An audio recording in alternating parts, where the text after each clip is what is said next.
Welcome to Innovation Rebels, the podcast where we shatter conventional thinking and challenge the status quo in pursuit of groundbreaking business ideas and transformative changes for humanity and the earth. Join us for exclusive insights, inspiring interviews, and behind-the-scenes stories from visionary entrepreneurs to eco-friendly tech industry pioneers who are reshaping entire sectors to impact investors. Our guests are rule breakers, risk takers, and trailblazers who have defied the odds to achieve extraordinary business success on their own terms.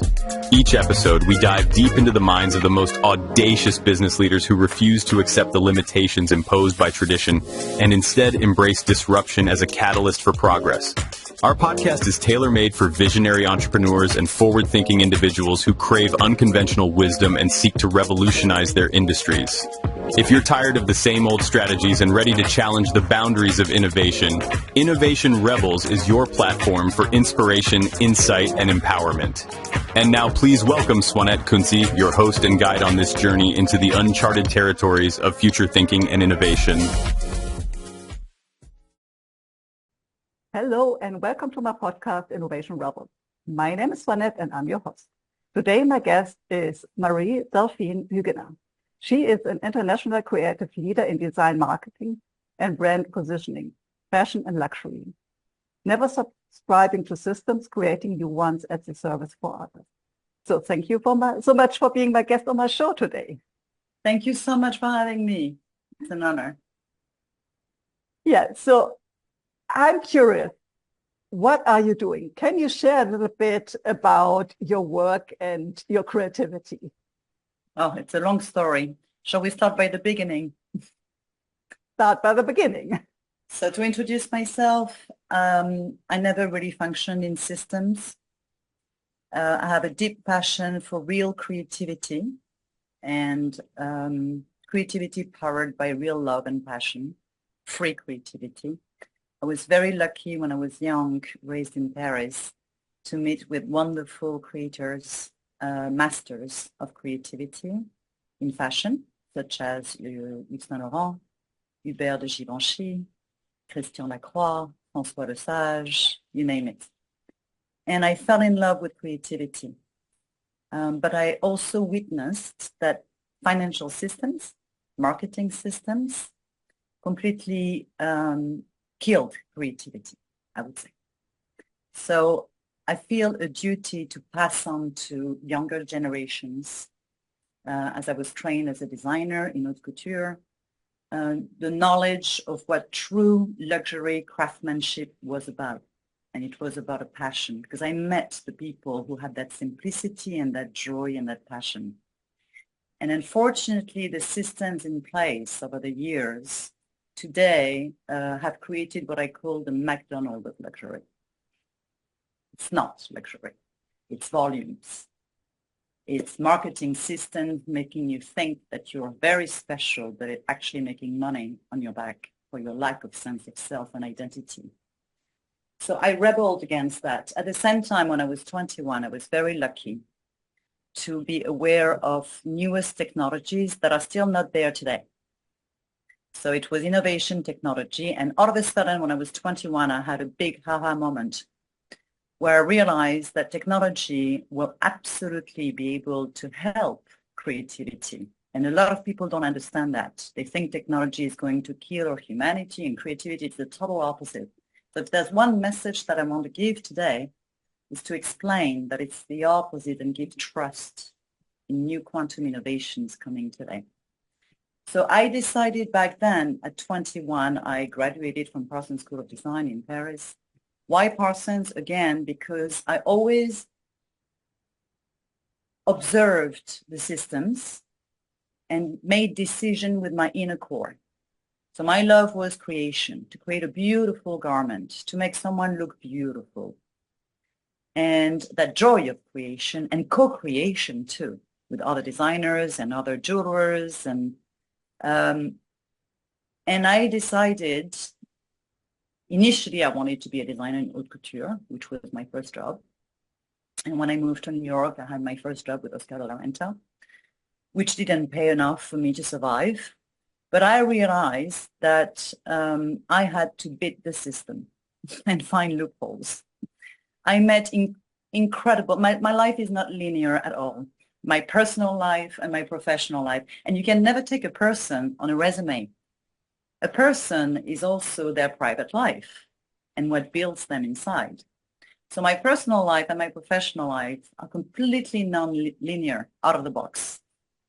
And I realized meeting with an incredible woman, Mrs. Carvin, who had her couture house for 50 years in Paris, was very close to me. I had incredible encounters in my life, very big ups, very big downs, which truly forged the way I built my own persona over the years and my emotions and who I am as a person, not according to a celebrity or the system, the educational system, the social system, the cultural systems, but in my inner core, which brings also a lot of spirituality, but not in the traditional sense of the term, more in terms of energy.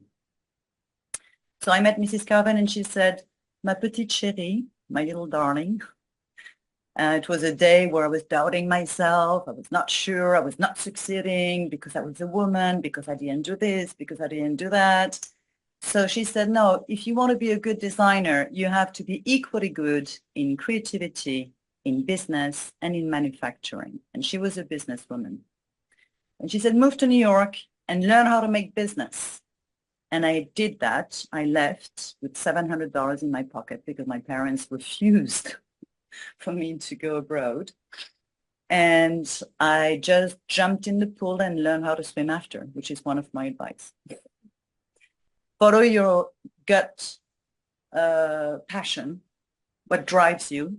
And even if it's not possible, make it happen. And sometimes you have to jump in the pool and learn how to swim after. So I arrived in New York City with $700 in my pocket and realized that couture was not paying.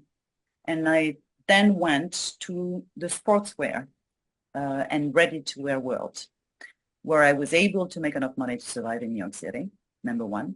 But I also learned, because I knew all the in and outs of haute couture for about 10 years in Paris, and in Italy, in Rome. I worked with Valentino too. And in New York, I learned business the hard way.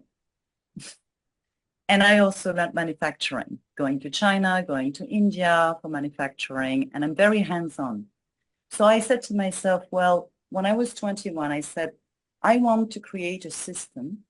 And I had a vision, a real vision. I would call that a download, because it was so abrupt, where I saw this service, thanks to these new technologies, where we would have our avatar, a personal assistant, that would create complete personalization and be a tool that can allow us also to reconnect with creativity.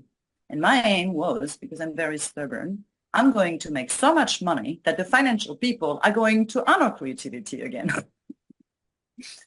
So another piece of advice is, even if people tell you you can't do it, it's crazy, you're going against billion-dollar industry, do it.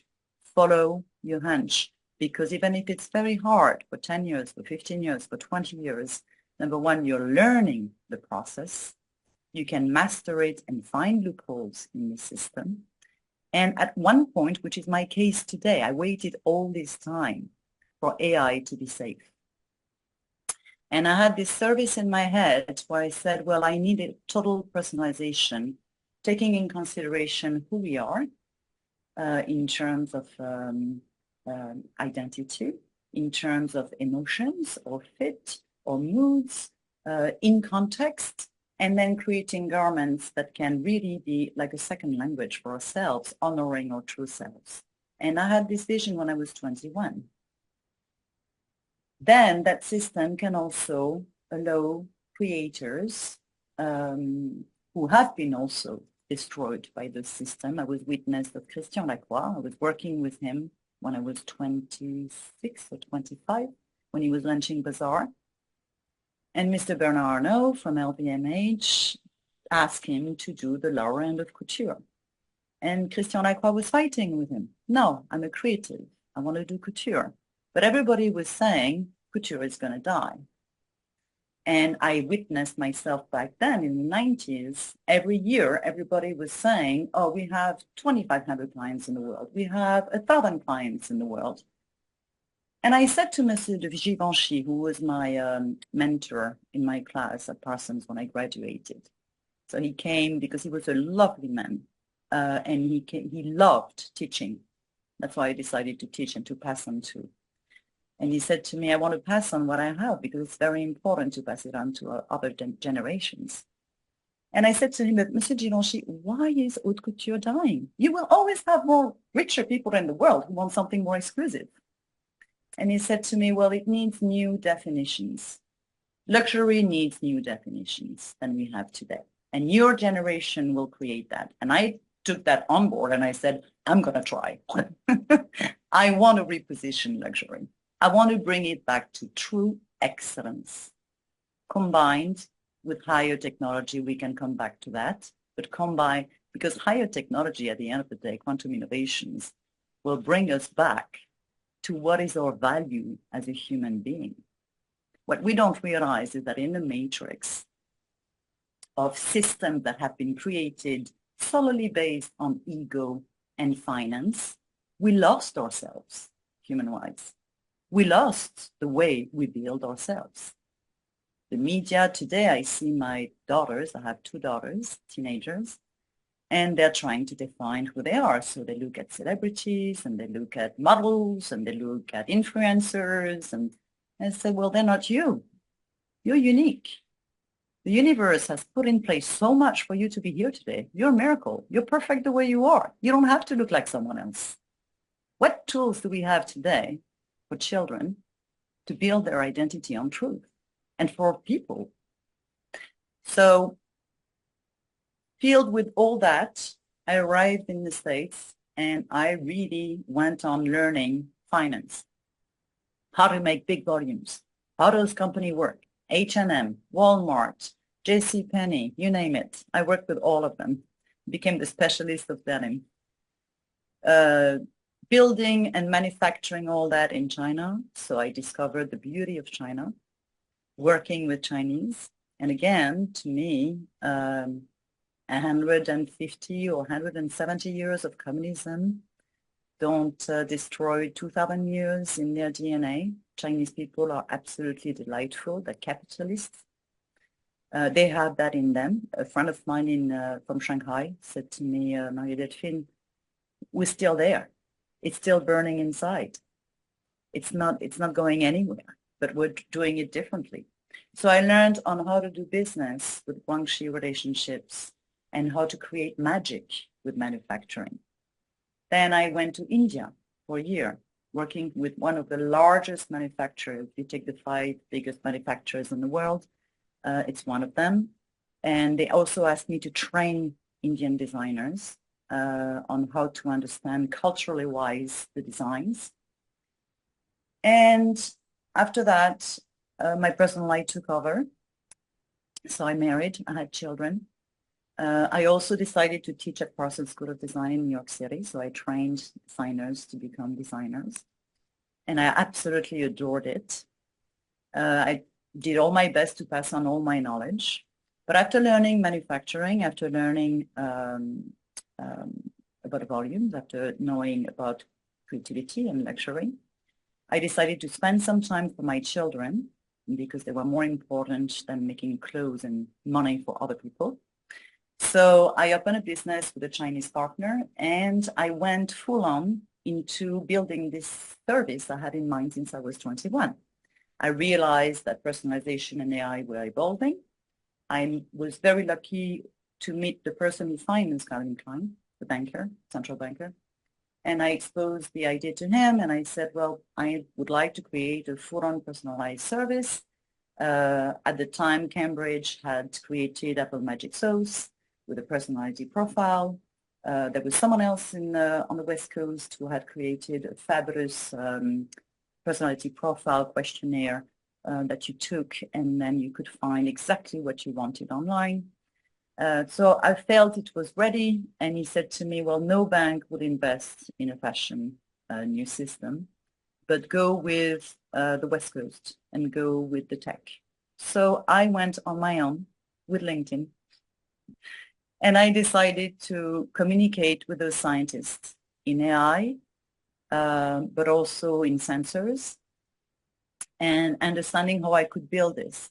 And I met extraordinary people, because it's another fact that I discovered. When you meet very high-end people, famous, who do incredible things, don't be intimidated. They're like you and I. They wake up in the morning. They have good and bad days.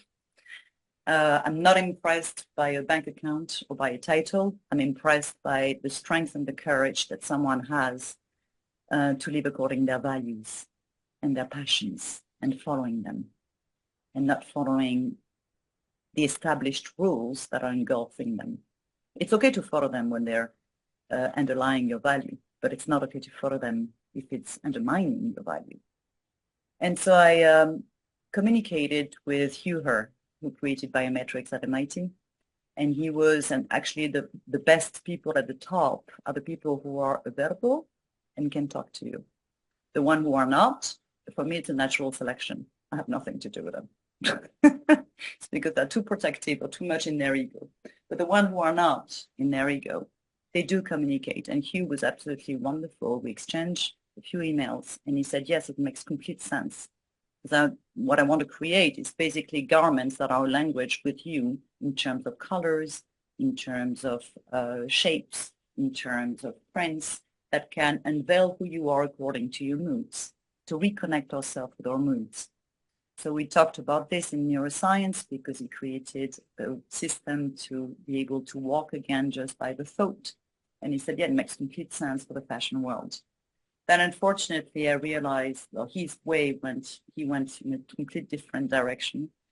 I'm very happy for him, because he's a wonderful man. And I also realized that AI was not safe. So that for me was a problem, because when you touch how someone think or feel, it can be a very manipulative tool.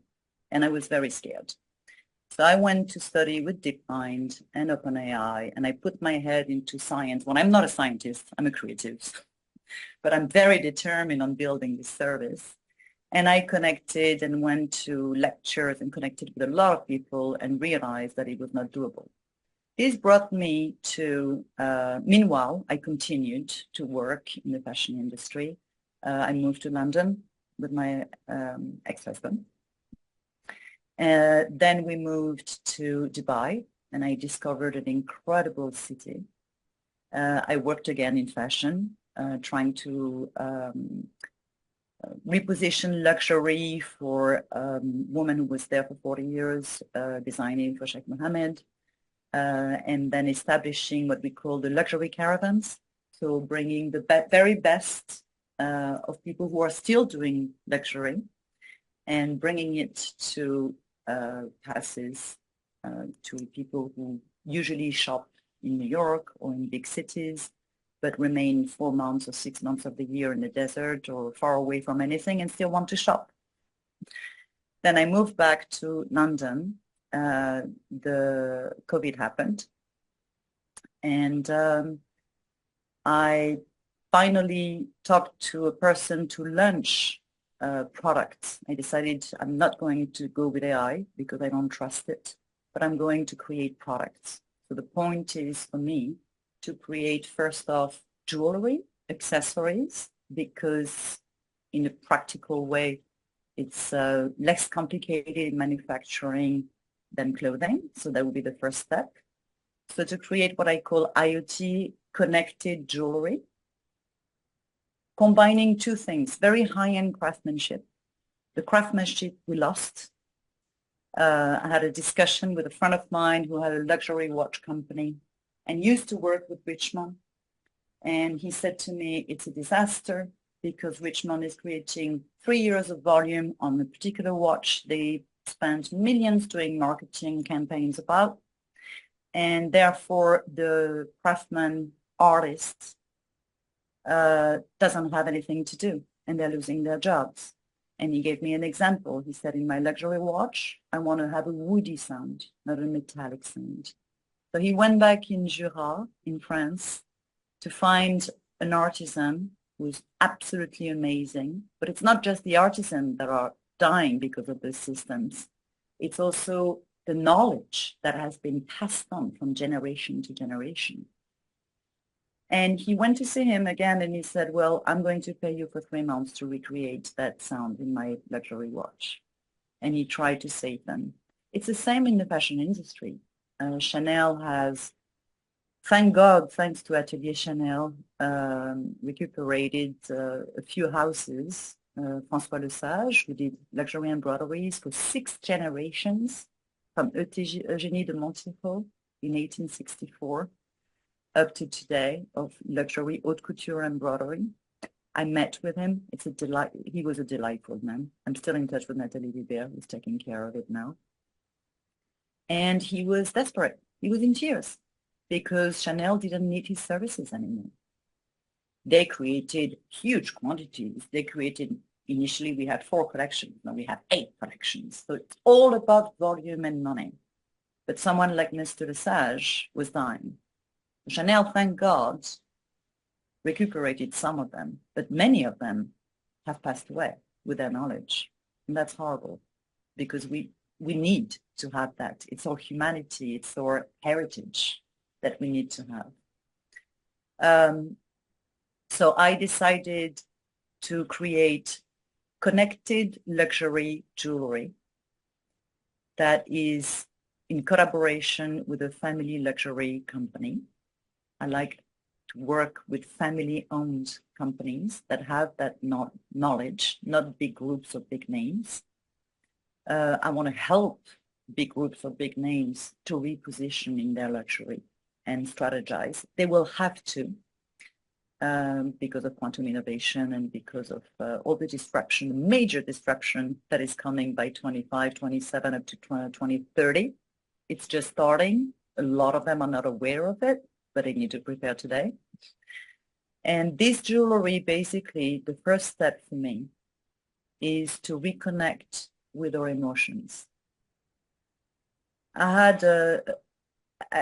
gave an exercise to my students, my fashion students. I also taught in Dubai at ESMOD. And I was giving them an exercise, and I said, you're going to create a collection, and I don't want you to think.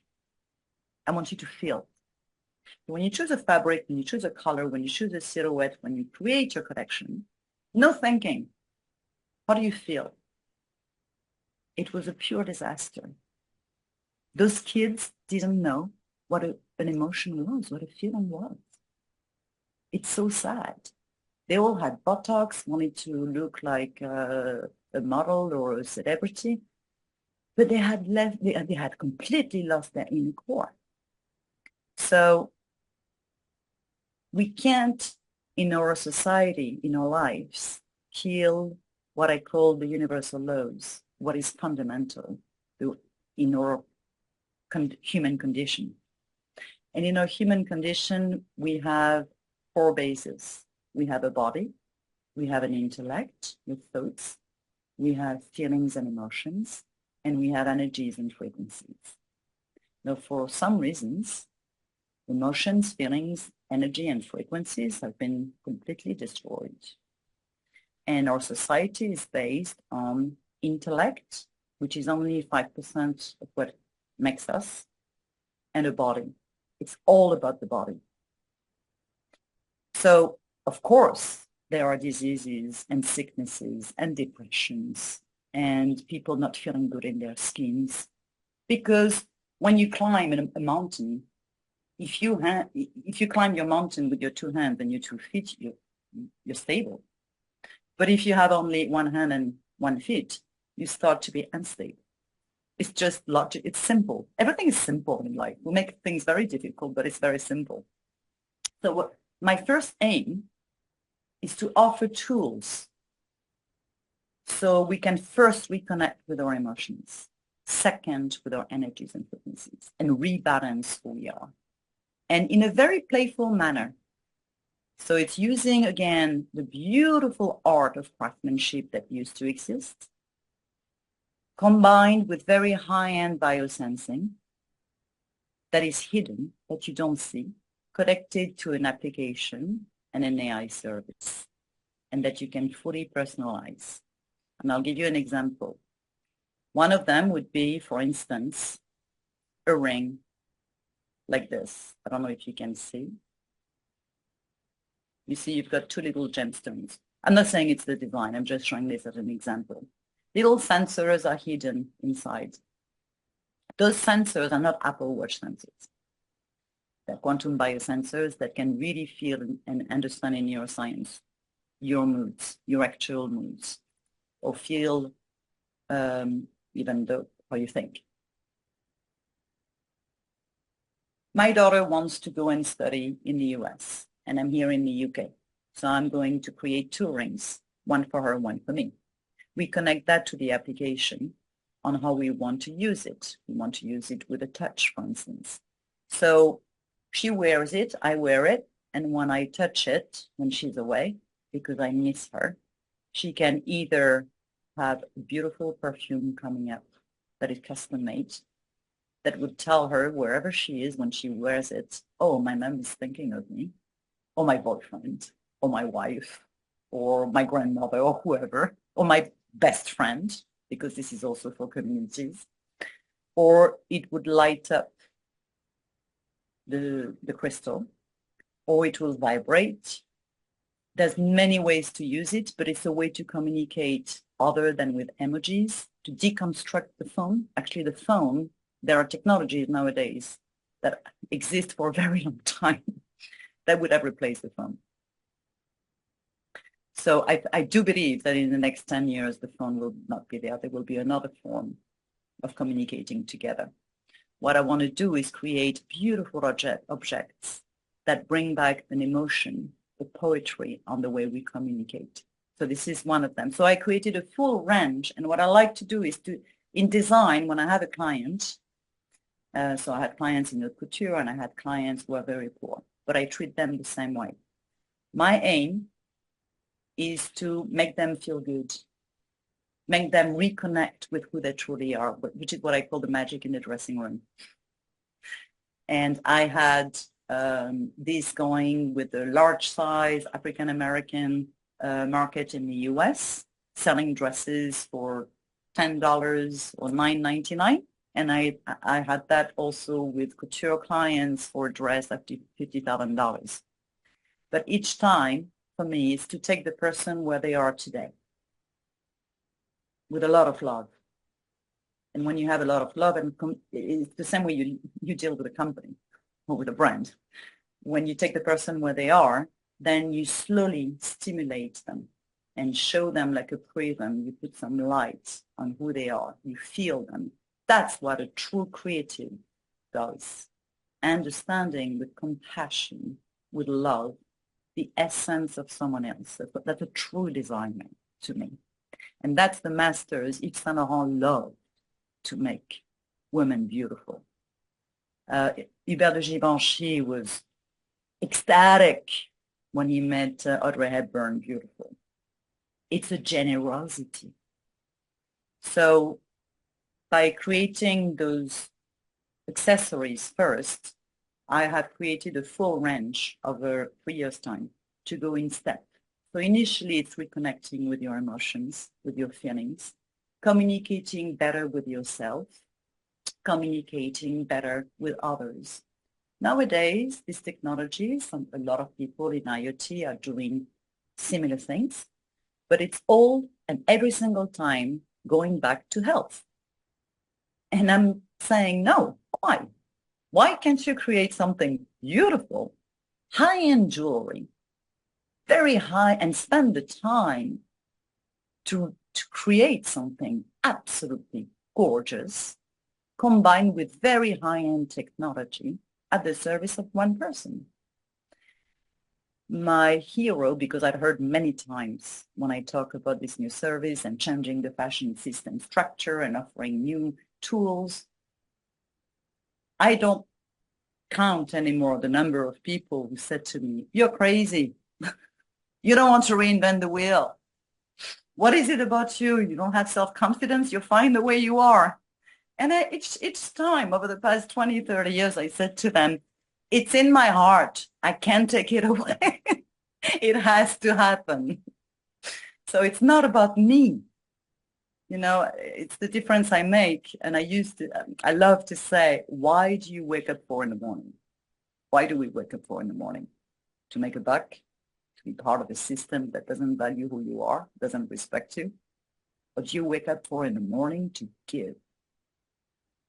I make a big selection of people in my life between the people who love naturally to give and the people who take. People who take have a bad sense of self and identity. And people who love to give have a good sense of self as self-reliant. So to those people, I had to find an example. And I said, well, I know someone who reinvented the wheel, and he's my hero. He reinvented haute cuisine. It's Ferran Adrià from Melbourne. Absolutely adore him. Simple person in his small Barcelona restaurant who combined back in the 90s a little bit of technology with his phones, along with a love for creativity. And he decided to deconstruct the system. When everybody thought that the French chef, Robuchon and the whole family were at the top and the helm of haute cuisine, he changed everything. He changed the way we think of a meal, the presentation. He decided to close his restaurant for 6 months for creativity. So he decided to go against the system. Well, I want to do the same thing. And I think now we're ready. So I always give his example because I think it's very important today to evolve. Just before COVID, I presented that to a friend of mine who's very high-end in the luxury industry. But I realized AI was still not safe. So I said, I'm going to do products. I presented this range of product to the CEO of Pandora, who absolutely adored it. I said to him, you need to bring an emotional connection with your jewelry, with people. So I spent a long time with SVPs for many reasons, because of inner corporate systems and egos. It was, I think, left on the shelf. I think it was a little bit too early too. But I'm very happy that it didn't work out, because today it's going to work out on my own.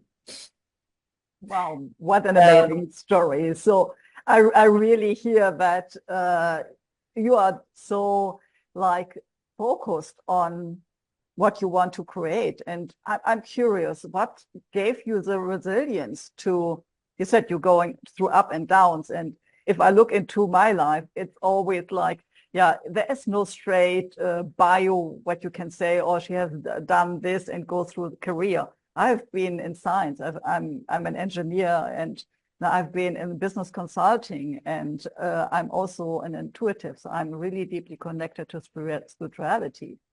So what gave you the resilience to go through your life ups and downs and focus on what you create and what you're creating now?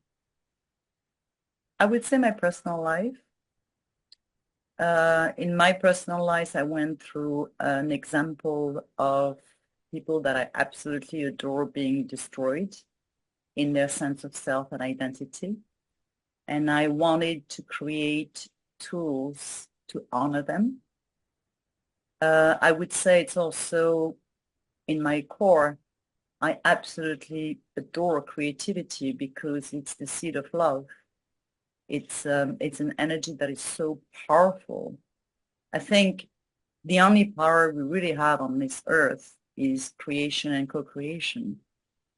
Even for scientists, for a big businessman or woman, for a child, for all of us. It's the way we create. That's our humanity. And I think instinctively, there were situations that I recognized that I could not accept. It was impossible for me to accept, to see creativity being destroyed. Because it's as if you say, I'm going to create a car, but I'm going to kill the engine. So it just doesn't make sense to me. It was just inside of me. And it's a determination that comes from my soul, I think, because I never gave up, never, and I will never. And it's extraordinary because there was many times, like just before COVID, where I said, okay, I'm going to give up on AI because no, I feel very responsible for what I want to create.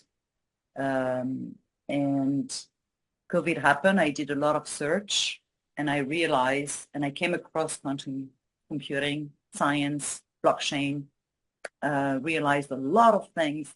And all of a sudden, when I came across Quantinuum in Cambridge and all the people affiliated around Quantinuum and the quantum innovation, I realized, oh my God, so now AI can be controlled, can be safe. Yeah, so also what I find totally fascinating is that you bring together kind of two worlds. On the one hand, this craftsmanship, and I can remember my grandmother taught me how to sew and how to knit and to stitch. So I have been trained in that as a little child, and then I could see that this kind of artwork disappeared. Still here, I'm living in Madeira Island, a beautiful place. I see these old ladies sitting there and doing the broderie, and wow, this is craftsmanship. So you merge this, and then on the other hand, this new technology that will help us to be in creativity while using something that is connecting us with, like I would say, the emerging future. And so for me, this is being a scientist as well. I'm totally into quantum physics and totally interested in what is coming up, as I can reach to the quantum field and download information. So bringing this together, how do you see that this will transform the future of luxury? In so many ways. The old system that is in place today, that I call already old, is based on how much money are we going to make, and monopoles and big groups. And I think those big groups should become franchise. It's always the simplicity of a good leader. You know, if a good leader is killing the value of the people or the brands that they represent, or if it's based on marketing systems, it's not sustainable in time. It's not. And quantum innovation is going to bring so much personalization at such a speed, so fast, that it's not sustainable for many ways. For many reasons. You cannot fabricate an image through marketing. We're going to have our own personas, our own avatars, our own personal assistants. So it will change the way we see ourselves. It will, the same way in the past in fashion. I love to go back to the origins of things. So what existed before a designer? What created fashion before designers? It was the aristocracy. So the kings or the princesses decided, I'm going to wear this and this and that. And everybody else was copying them. Then it was big actresses in the 20s and the 40s. So Marlene Dietrich or all these actresses were a reference for people and giving the style. And designers then appeared. Actually, the one who really created fashion is an Englishman. It's not French people. And I love to say it as a little token of modesty and humility French should have with couture. But Charles Frederick Worth is the Englishman who came to Paris when Empress Eugénie de Montijo was in place. And he said, well, why should you're an empress, so why should you work and do your own clothes? And he was selling just clothes, but he knew how to design, and his wife was beautiful.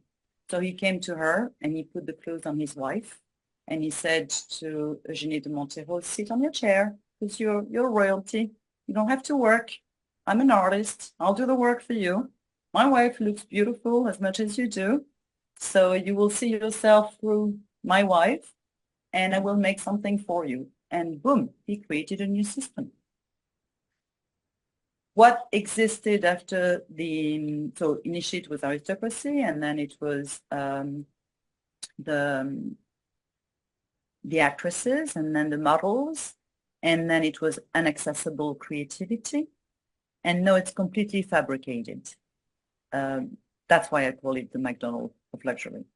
Now, all this time, people looked at someone else as a reference, someone who had more money, someone who had a title.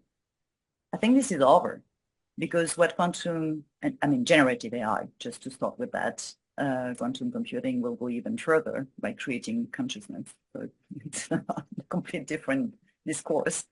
But even today with ChatGPT 4.2, you can create your own avatar, your own persona, and you interact with someone that is virtual, that is different. So there's a lot of fear today. And I agree with people who say we need to bring awareness and trust, because a lot of people say, I don't want to have an AI assistant. I don't want to have a persona, and it's fake, it's digital. So they're scared. Why are they scared? Because the system in place has created a fake tools for us to identify who we are. So we absolutely need, at the same time you have quantum innovation, systems and creative systems and tools that help people rebuild their sense of self. And that's what my service is all about. And that's the reason why I connect with people who are creatives, who are in different fields than just science, because the digital will take on so much that we used to do, but actually that used to enslave us, that we're going to remain, so who am I? Versus that digital coming up. If I don't need to do all this work and I have 3 hours, what am I going to do? How am I useful? So it creates an anxiety. And I think it's really, really crucial. That's why for 30 years, I think I've been preparing for this new, I would call today, quantum AI service of full-on personalization, offering tools to rebuild your I, rebuild your sense of identity. So I start very, how can I say, where people are today with my connected jewelry, to bring back jewelry because it's craftsmanship, it's our human heritage. I want to go further than that. I want to honor every single culture on this planet, because there's no reason why, and I said that when I was in India and when I was in China and when I was in the Middle East. So why are you wearing Occidental clothes? Why are you dictated by all those brands made in Europe and the US? You have a fabulous culture. Why can't we offer? And I actually helped designers doing fusion in China. I partnered with a Chinese partner to create a brand made by the Chinese for the Chinese. And my passion is to really honor who we are as a person, give tools to help us rebuild our sense of self, rebalance our senses, rebalance the body, mind, emotions, feelings, and the energy frequency. We don't know that we're made of energies and frequencies. Many people don't. They don't even know how to use it. So by offering simple tools, then people would take it in a playful manner, combined with the beauty of craftsmanship at the service of a person and a culture, because it's very important to re-honor again the craftsmanship of cultures and make them known worldwide too. It will help people to have tools to rebuild their sense of self, and then feel very comfortable with the fact that they have avatars, personas, AI assistants, and all this technology around us, because it's coming, it's disrupting today the way we work, the way we live, in such a way it's unprecedented. We think that we went through a lot before with the disruption of technologies. This is unprecedented. So I do feel, and I'm sorry, I'm very talkative because I'm so passionate about it. My passion is this humanity. My passion is to offer tools for people to rebuild their true, unique, personalized, at each stage of development, sense of self and identity, rebalance how we function in our human condition so we can absorb and be solid in front of this incredible quantum innovation disruption coming at us and evolve. Yeah. So from my perspective, I can see like two different paths that are opening at the moment. So one path is where people really want to stay in this kind of matrix. They are not ready to reconnect with themselves or come into awareness. They are fine with the fakes. They are fine with trying to be someone else. And yeah, they are not, I call them a little bit, they are asleep, but, and they are happy to be there. So, and then on the other hand, there are the people that are awakening and they are open to reconnect with themselves and also with their spirit, with their emotions and frequencies, as you said, understanding that we are energetic beings and we have an experience in something that looks like a bio body, even though it is not. Yes. And that these are the people that are opening themselves for something like you're sharing, like the luxury, the craftsmanship, and the new innovation coming together to support their own personal growth and spiritual growth, and of course, at the end, finding their identity and self-expression. So what do you think about this? Well, I think it's very important. That's why quantum AI is very important, to respect free will and to take every single person at each stage of their development.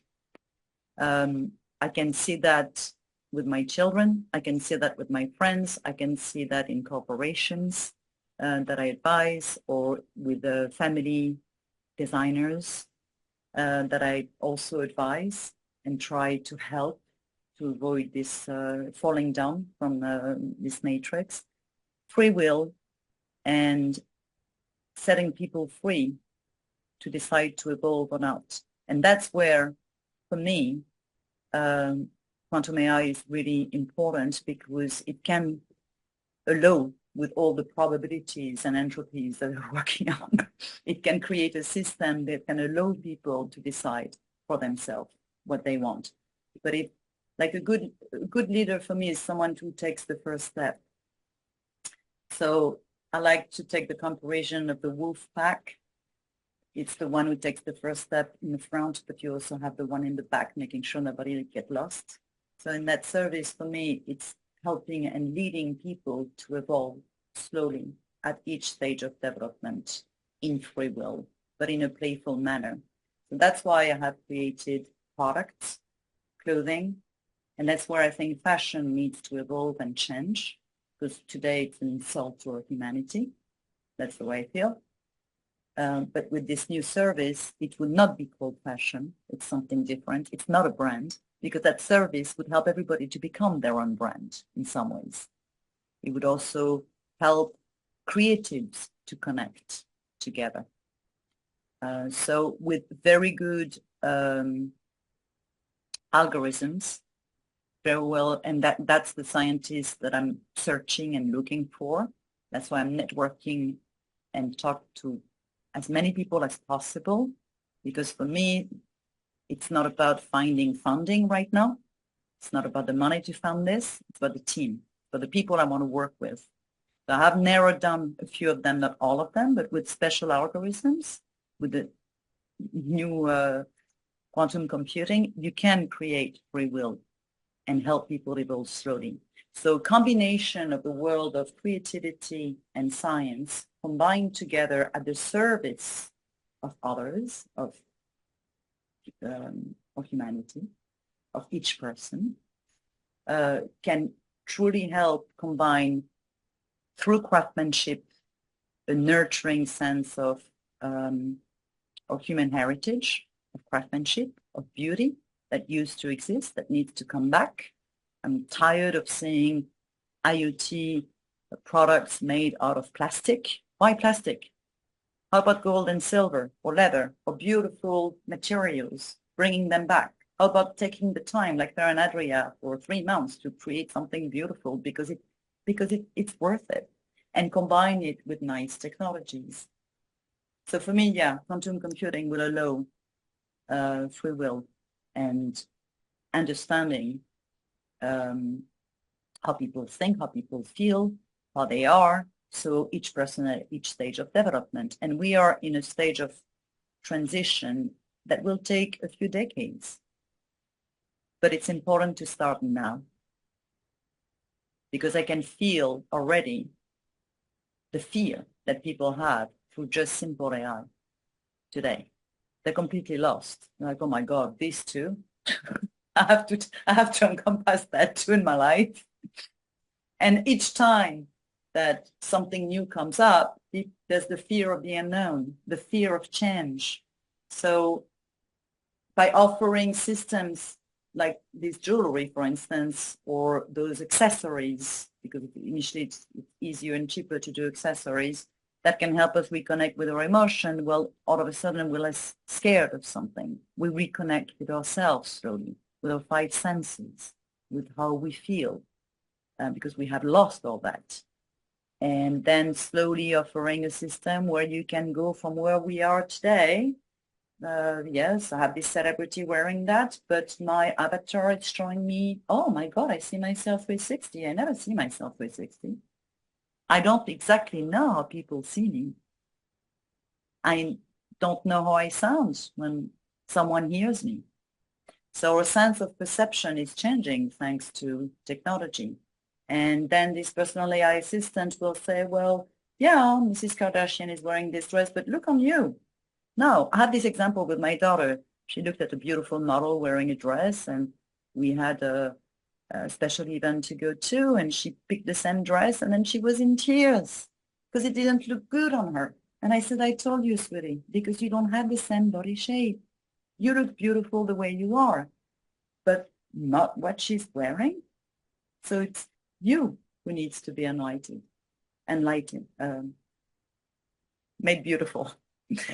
You cannot compare yourself to another person who has another body shape. On top of it, different feelings, different emotions, different way of thinking, different upbringings, different personality. You're unique. Yeah. You said at the beginning that people said you're kind of crazy with your vision, and that this will never happen. And so I'm asking you now, what do you see for yourself as a challenge? I have many challenges right now. Right now, it's very difficult for me to be in that transition where I have my bread and butter, which is digital marketing, basically. So I went from designer, building this always as a second job, and my real job where I make money, and my bread and butter job, I would say, because that service and those products are my real job. So I've balanced 2 jobs for the past 30 years, my passion and my bread and butter. And I'm still in that position. I evolved then in branding and brand positioning because I was passionate about that. And it's also very creative and into real marketing. So right during COVID, I found a job with the beers industry, not the jewelry, but the company, the diamond company, because they were in my hometown where I was living.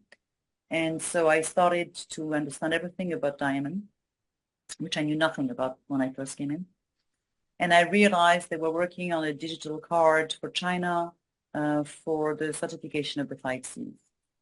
And you would think that such a big, beautiful company had the best tools, but they didn't. So my aim is always my approach as a designer to give, to honor, to bring an emotional connection, to leverage the heritage. And I said to them, you cannot offer in China when someone buys diamond piece of paper with the 5 facets of the 5 C's and their certification. You need something in digital that needs to bring the customer's journey. And the customer's journey needs to understand and have an emotional connection on when that diamond was mined. Because the marketing concept, a diamond is forever, created in 1947, that created that whole market about the diamond is one thing, but you know, it created huge amount of volume. Now everybody in America is offering a diamond when you get married, which is not the tradition that we had in Europe. So I said, it's important digitally, and thanks to my search with tech, I was able to bring them VR, XR, MR, incredible artists that I had gathered for my own service. And they were working with a big firm, Unit 9, but because there was so much into their work, they didn't have the time to realize that other people were doing a lot of things. So I brought them those artists and I said, let's create a little fragment digitally with a QR code. So they had their card, they had their QR code, and they're going to see a little movie of when that is created digitally and when the diamond was mined and the diamond traveling, and then when it goes to Antwerp. Because you're not leveraging at all your craftsmanship. And your craftsmanship is how you cut that diamond. A diamond is blur when you take it and it looks like nothing. And I was very lucky to meet with Brian Campbell, who created the 5 C's, the art of the 5 C's, the real true master in this world who created how to cut a diamond. Every single person cutting a diamond in the world follows his practice techniques. And we had a wonderful exchange because the man was absolutely creative. He was fascinated on bringing the light into a diamond to make it shine, which is exactly my approach with a human being. I like to bring light through creativity so the person shines. It's the same concept. So we couldn't leave each other because we were talking all the time. And I said, well, I want to bring that to everybody when they buy a diamond. Even if someone buys a diamond for $1,000 or $1,500, a small diamond that it has a very low grading, doesn't matter. You want to bring them that magic. So we did that. And then I said, no, you need to have tools to create your own story within the brand. And that's also something very important to bring digitally. So they were able to create little moments where the person offers the diamond to his wife, and then the diamond being worn at parties, or the diamond being passed on to the daughter when the person passed over. So they were able to create their own story and share it with others. And then we explained the 5 C's, because I said to them, I don't know what the 5 C's are. Explain that to me. And going back to the core of things, we explained that in a very playful manner. We explained a little bit of the history. We leveraged completely the heritage. And this was incorporated in that digital part in China. So I became close with one of the presidents who resigned afterwards. And I realized that I had a passion for repositioning luxury. And repositioning luxury comes with all those tools, creating an emotional connection, leveraging your true heritage that young generation don't know. If people knew who was Mr. Balenciaga today, they would be shocked to see what Balenciaga has become. And he would be furious. Mr. Balenciaga was Mr. Hubert de Givenchy mentor. He was a humble man from Spain who loved to make women beautiful, loved the art of haute couture. And women in Spain are short and their back is a little bit bended on top. So he spent hours creating a jacket so the woman would look straight. And that simplicity, that passion, that integrity that he passed on to Monsieur Hubert Givenchy, then he passed on to me, and I pass on to others. This is a human heritage that every single luxury brand, you name them, Cartier, Van Cleef & Arpels, need to leverage again. Van Cleef & Arpels Cartier created the leopard rings just because they wanted to satisfy the Middle East customer in the 80s. So creativity was controlled by how much money to satisfy that customer. No, you want to create that a one-off for one client if you want to, if that's a special order, but you don't create a whole brand based on that. So it's important to leverage the true craftsmanship, to make it happen again, to try to recuperate what was lost as much as possible, and go back to the people who are out of work now, like in the luxury watch industry or in fashion. Try to remember or maybe have classes for people to remember how things were made. It's important to bring back integrity to what luxury means. It means excellence. Doesn't mean make a huge amount of money. That luxury should be accessible to many, not just the richest. So there's a way to bring luxury. The same way when I arrived in New York City and I worked in the denim industry, and they said to me, oh, you take this client, the large size African American. And they were a little bit despised, I could feel. And I said to myself, why? They're beautiful women. And yes, it's not a very expensive market, but I took all my knowledge of couture on how to make a neckline 2 centimeters a little bit lower, so it's a little bit sexier, and you just make this a little bit more curved, and you spend maybe 2 cents on a button so it looks a little bit better and it's better quality. And so all those little details made a $9.99 or $19.99 dress look so much better. And then the 2 cents you lost on the button, well, you're going to save that on the wash, because you're going to go another manner. And that's where you're creative. So when a CEO is telling me, oh, Marie, but we don't have the money for this and that, I'm like, you're lacking of creativity, because yes, you can do it. And that's where I like to be hands-on with manufacturers. I love working with manufacturers. I remember in India, we had a $500,000 order that was blocked. And I didn't understand why. And in India, the hierarchy system is very strong. So if you are a woman, and if you are not Indian, and if you are from a different social class, it's very difficult in the world of men. And so I went to see the head pattern maker, and I said to him, I want to see the person making those patterns, and I want to understand why we're losing $500,000 order with Jessie Benny, and because it's not good. And it was all a hierarchy problem. So at the end, I said to him, I played the hierarchy system, and I said, well, you know, Sandeep is not going to be very happy to lose $500,000. So please, with your permission, can you guide me to the pattern maker, and I will see what the problem is. And the problem was a cultural problem.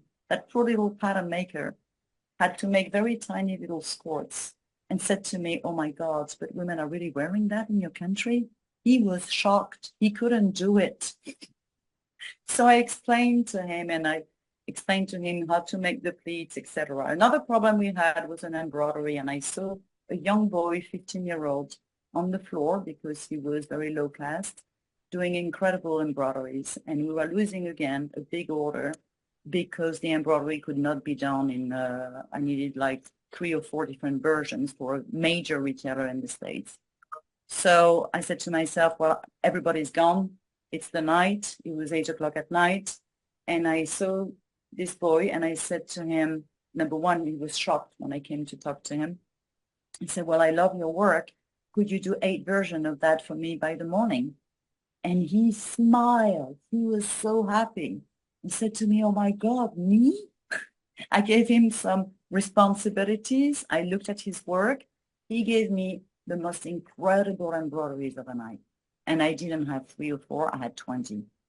And we had more orders. Not only we saved that order, but we had more. So that humanity needs to come back in luxury. Yes. Integrity of craftsmanship. An emotional connection given to your customers in luxury. And luxury can be simple. You know, luxury is excellence of everything. It's excellence of behavior, by the way. So for me, a luxury brand should also have an excellence in their leadership, in integrity and behavior. And I think we have lost that. And I'm sorry if I hurt some people's egos and feelings saying that. Absolutely, yeah. Absolutely, yeah. So if I would be the good fairy and I could fulfill a wish that you have, what would it be?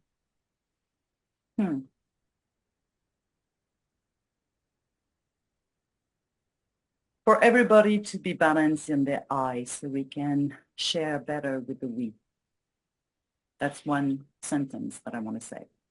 What's driving me is that it's the consciousness and a deep desire to understand the suffering of each person on this planet at each level of development they are. That we have created systems that killed our sense of self and the beauty of who we are and how we define ourselves. And once our sense of I is more balanced, and it will take time, then we can share better with the we. It's the example I gave before. I see people who are takers, and I see people who are givers. So for the takers, I want to offer tools so they can breathe, they can feel better, because it's exhausting to do. When you exist by giving. When you give, you exist. It's beautiful. And then it creates the magic. I remember as a teacher giving to my students just by being me. And then I received a letter 3 years later of one of my toughest students who said to me, "Oh, Marie, you said that to me 3 years ago and I bumped into your head. But no, I understand and you are right and thank you. And I pass on to others." Well, that's the magic. And that's the synergy, parallel energy that we need to create. So for the takers, they cannot do that. They resist. And when you resist, you're exhausted. But recreating those fundamentals, and that's where quantum innovation and all this technology are going to bring in mass at all levels. It will be done in stages, yes, but it will put us in a place where we'll be, who are we? And for me, my wish is that to create a service and products at the service of others in free will at each stage of their development to help evolve. And I'm very conscious that some of them, it's only planting a seed and they will take it later, and that's fine. But some others will take it more. And by being, you know, when you throw a stone on the water, it ripples. So this is for the good and for the bad. When you do something good, it ripples. When you do something bad, it ripples. So the more people who do good and build themselves good, then it will ripple on the we. And vice versa. When the we is nurtured, it nurtures the I. And that's the harmony that needs to come back in place. So quantum innovation is phenomenal. I absolutely adore those souls, amazing scientists doing what they're doing now. It will make a disruption, yes, but we need to have creativity and all our human heritage at all levels, being in luxury of travel, of cuisine, of fine arts, of writing, or every single creative tool is important to help us regain our sense of humanity. And also collaboration. I love to collaborate. I love win-wins. So for me, it's, you know, I gave the example of farenagerie in cuisine, but the reason why I want to bring the 5 senses again through my connected jewelry is because I want to collaborate with other people and with other artists. One of my dreams is to create a creative hub internationally in the world, in one place where all the creatives come together, a mathematician, a quantum quantic PhD, someone in fine arts, someone in cuisine, someone in... Where does an idea come from? It will all bring us back to our intuition and our multidimensional human form. That's where we're going. But we need very, very strong tools today that are in place along with the science So psychologists, I just talked to someone who's in psychology and neuroscience, that could be incorporated into algorithms to create new services. New services need to happen. And in luxury has a very strong responsibility, luxury leaders. And I would be very happy to talk to all of them. I know some of them. I know some of those CEOs. I would be delighted to come to them and explain and work with them and say, okay, let's solve the same way I did with the bills. Leverage. When I remember when I talked to Johnny, president of De Beers, he said, oh my God, you're talking about our heritage, it's the blood diamond. So I said, I know you created transparency of the diamond of origin, but you can create it by creating an emotional connection for your brand and leveraging the beautiful work that Brian Campbell, nobody knows Brian Campbell in the world. He should be the most famous guy in the world. He created the art of cut the 5 C's for diamonds. And he was a delightful man. And if you interview him, he would be a celebrity. He's wonderful. Absolutely adore him. Out of the box person. So my difficulty today is to balance my bread and butter with creating and launching this IoT and service. It's a lot. Plus I'm a single mom with 2 kids. So it's a lot to juggle at once. So I want to be able to be with just one client, safe, with whom I can help rebuild luxury, which is not the case right now. I'm with a fashion company and it's not exactly what I want to do. So I'm searching for a luxury brand who would be interested in repositioning, to whom I can offer all these tools and out-of-the-box tools, and have time on the side to develop, first off, the jewelry connected for 18 months, and then another 18 months going a step further, and at the same time, bring the team to create the service. And then I will look for the funding once I have the right team. But it's coming together. Definitely it's coming together, as now a lot of people listen to this podcast, and everybody who has a feeling that, oh, I want to be in Marie-Delphine's magical world, please reach out to her. So how can they reach out to you? Where are you? Well, right now, the best way to reach me is LinkedIn. On LinkedIn, they can find all my details. And so they can contact me pretty easily, my email, phone number. I'm very open. I talk to everyone. If some people are interested to collaborate with me or want to share that journey and work with me, I'm very open. I'm open also for people who want to collaborate and are from different fields, or just who want to discuss and exchange, because I found a lot of solutions by helping others finding solutions in their own field. So LinkedIn is the best way for me. The reason why my website is not up to date now is because I was waiting to meet Jasmine and Benjamin Del Sol and all this incredible network who I met only 2 months ago. So far I've been networking and living my life, taking care of my children and that fashion client.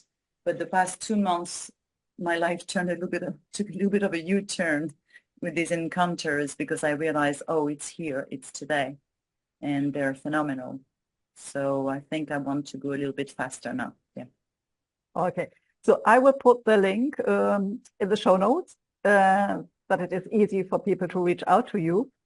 And I'm totally inspired by your story, by your creation, by your vision. And yeah, I hope that we will continue having a conversation and hope to speak with you soon again. Thank you so much for being a guest on my show today. Thank you so much. I'm very, very, very grateful. It's wonderful to meet you. And I hope also to keep in touch and collaborate. And if you need anything, please ask me.